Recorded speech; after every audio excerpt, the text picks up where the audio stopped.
بسم اللہ الرحمن الرحیم۔ السلام علیکم ورحمۃ اللہ وبرکاتہ۔ دوستو، جب سلطنتیں قائم ہوتی ہے تو خون بہایا جاتا ہے، اور خون کے بدلے خون بہانے کے لیے جنگجوؤں کی ضرورت ہوتی ہے، اور ان جنگجوؤں کے سینے میں ایک مضبوط دل اور دماغ میں ایک بہترین عقل کی ضرورت ہوتی ہے۔ اور دنیا کے بہترین اور سخی، چالاک، عقل مند اور دور اندیش جنگجوؤں کا ذکر کیا جائے تو ان میں سلطان صلاح الدین ایوبی رحمۃ اللہ علیہ کے جیسے بہادر، عقل مند، دور اندیش اور سخاوت حکمرانوں میں آپ کا نام ضرور آتا ہے۔ اور جہاں سخاوت کا ذکر آئے تو وہاں ہمیں سلطان صلاح الدین ایوبی رحمۃ اللہ علیہ کے بارے میں کوئی نہ کوئی ایسا دلچسپ منفرد واقعہ ملتا ہے جس کو سن کر ہمارے روحوں کو سکون اور دلوں کو اطمینان ملتا ہے۔ دوستو، ہم یہاں بھی ایک ایسا واقعہ جو کہ سلطان صلاح الدین ایوبی رحمۃ اللہ علیہ کی عقل مندی، دور اندیشی اور سخاوت کو ظاہر کرتا ہے، آپ کو سنانے لگے ہیں۔ ایک دفعہ سلطان صلاح الدین ایوبی رحمۃ اللہ علیہ کو کھوجیوں کی طرف سے خبر ملی کہ حضور مصر کے مغربی طرف سے پہاڑیوں کے قریب ایک گھنا جنگل ہے، اور ہماری اطلاعات کے مطابق اسے گھنے جنگل میں بہت بڑا گھڑا ہے، اور اس گھڑے میں ایک بہت بڑا خزانہ چھپا ہوا ہے۔ لیکن پریشانی کی بات یہ ہے کہ آج تک جو بھی جنگجو، جو بھی بادشاہ، جو بھی سپاہی اس خزانے کو حاصل کرنے کے لیے نکلے ہیں، وہ واپس زندہ نہیں لوٹے۔ یہ سن کر سلطان صلاح الدین ایوبی رحمۃ اللہ علیہ سوچ میں پڑ گیا کہ آخر اس خزانے کے پیچھے کیا راز چھپا ہے جس کی وجہ سے آج تک اس کو کوئی حاصل نہیں کر سکا۔ پھر سلطان نے پوچھا کہ بتاؤ، اس خزانے کا حجم کتنا ہے؟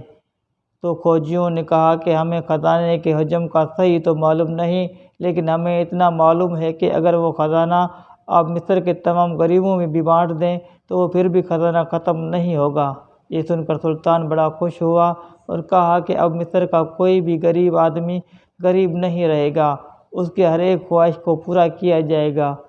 یہ سن کر ساتھ میں کھڑے آپ کے قریبی کماندار نے کہا، حضور، جتنا وہ خزانہ بڑا ہے اس کو اتنا ہی حاصل کرنا مشکل ہی نہیں بلکہ ناممکن ہے، کیونکہ آج تک جو بھی اس خزانے کو حاصل کرنے کے لیے گیا ہے واپس نہیں آیا۔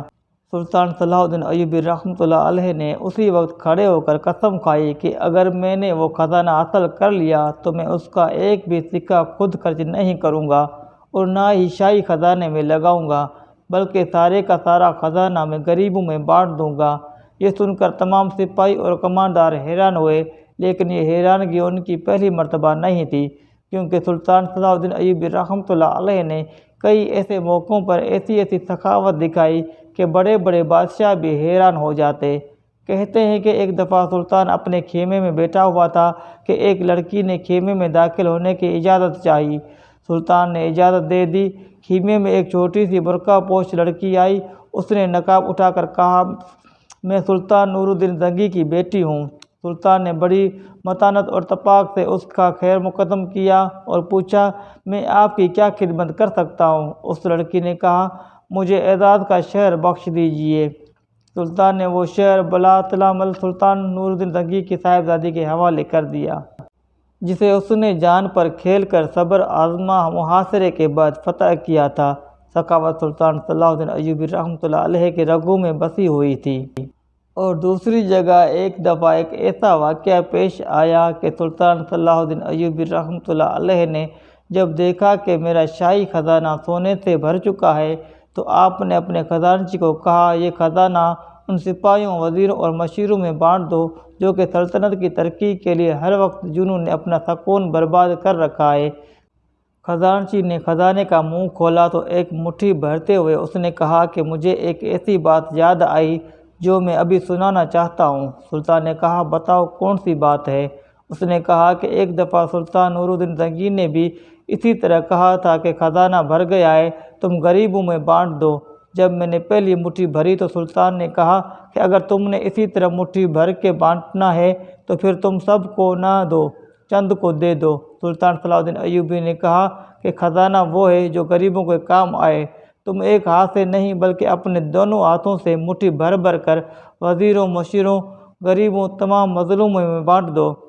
اور انشاءاللہ یہی خزانہ چند دنوں کے بعد پھر سے بھر جائے گا۔ دوستو، یہ تھی سلطان کی سخاوت۔ الغرض اپنے موضوع کی طرف لوٹتے ہیں۔ سلطان خاموشی سے اپنے کمرے کے اندر چلا گیا اور جا کر اپنے ایک قریبی جاسوس کو بلایا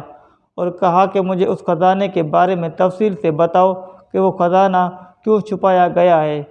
کون اس کے مالک ہیں اور وہ حاصل کرنے والے کو کیوں قتل کر دیتے ہیں۔ کھوجی نے بتایا کہ حضور، ہماری کئی سالوں کی محنت کرنے کے باوجود اور بہت سے خطرات جھیلنے کے بعد یہ پتہ کیا کہ وہ خزانہ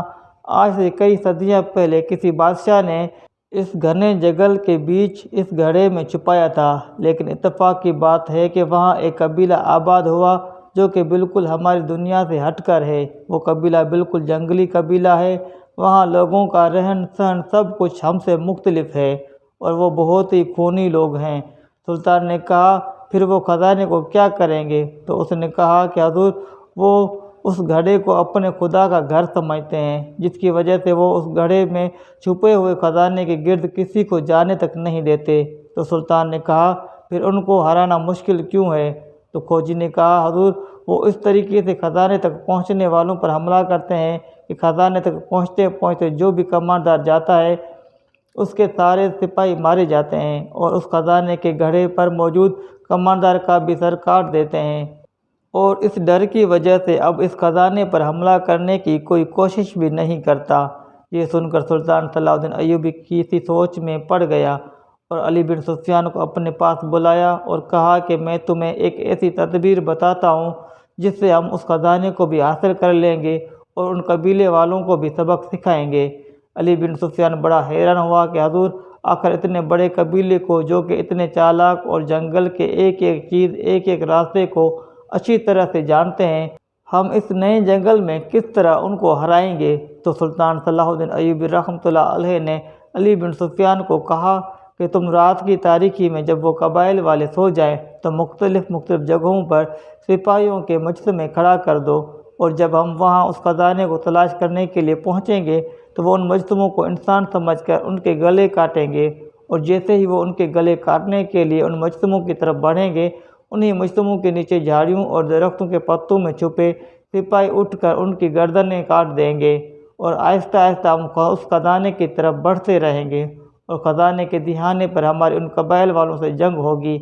اور انشاءاللہ ہمیں اپنے سپاہیوں پر پورا یقین ہے کہ ہم ان تمام کا خاتمہ کر دیں گے۔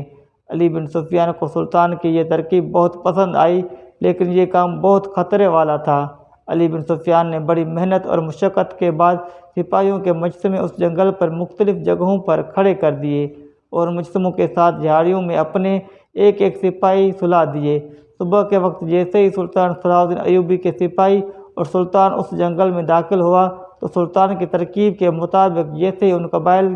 والے اس مجتمع کو دیکھتے ہیں تو پیچھے سے جا کر وار کرتے اور ان کے گلے کاٹنے کی کوشش کرتے، اور اتنے میں سلطان کے سپاہی جو کہ جھاڑیوں میں چھپے ہوتے ہیں اٹھ کر ان کو قتل کر دیتے اور کسی کو کانوں کان خبر بھی نہ ہوتی۔ اور اسی طرح سلطان صلاح الدین ایوبی کرتا کرتا اس گڑھے کے دہانے پر پہنچ گیا۔ وہاں بہت سارے سپاہی موجود تھے اور ان کے قبیلے کا سردار بھی وہاں موجود تھا، جو کہ شکل سے بہت بھیانک لگتا تھا کیونکہ وہ اس دنیا سے بالکل مختلف تھے۔ سلطان نے اس سے کہا کہ تم ہمیں یہاں سے خزانہ لے کر جانے دو، ہم تمہارے خدا کے گھر کو کچھ نہیں کہیں گے، صرف خزانہ نکال کر چلے جائیں گے، لیکن اگر تم نے آگے سے مزاحمت کی تو ہم تمہارے ان سپاہیوں کی طرح تمہاری گردنیں کاٹ دیں گے اور خزانہ بھی لے جائیں گے۔ ان کے سردار نے کہا کہ ہم اپنی جان تو دے دیں گے لیکن اپنے خدا کے گھر کو کچھ نہیں کہنے دیں گے۔ سلطان نے اپنے سپاہیوں کو حکم دیا کہ ان پر حملہ کر دو۔ اسی وقت جنگ شروع ہو گئی اور چند ہی لمحوں میں سلطان کے تمام سپاہیوں نے ان تمام قبائل والوں کے سر کاٹ دیے، اور اس کے بعد سلطان نے اپنے سپاہیوں کو حکم دیا کہ یہاں سے خزانہ نکالنا شروع کر دو، اور کہتے ہیں کہ سلطان نے سپاہیوں کو 2 دن مسلسل اس خزانے کو محل تک لے جانے کا وقت لگا، اور اس کے بعد سلطان نے اس تمام خزانے کو جب دیکھا تو وہ مصر کے خزانے سے کئی گنا زیادہ تھا۔ لیکن سخاوت کی بات یہ تھی کہ سلطان نے وہ تمام خزانہ غریبوں میں بانٹ دیا اور اس کا ایک سکہ بھی شاہی خزانے میں نہیں لگایا۔ اور دوستو، اسی طرح سلطان نے اپنی عقل مندی سے اس خزانے کو حاصل کر لیا اور سلطان کا ایک بھی سپاہی شہید نہ ہوا، اور اس خزانے سے سلطان نے مصر کے بہت سارے ایسے چولہے جلا دیے جو کہ غربت کی وجہ سے بجھ رہے تھے، اور اسی طرح سلطان نے اپنی عقلمندی سے اس سارے علاقے پر قبضہ کر لیا۔ دوستو، اگر ہماری یہ ویڈیو آپ کو پسند آئی ہو تو چینل کو سبسکرائب ضرور کیجیے تاکہ ہماری ہر آنے والی ویڈیو آپ تک پہنچ سکے۔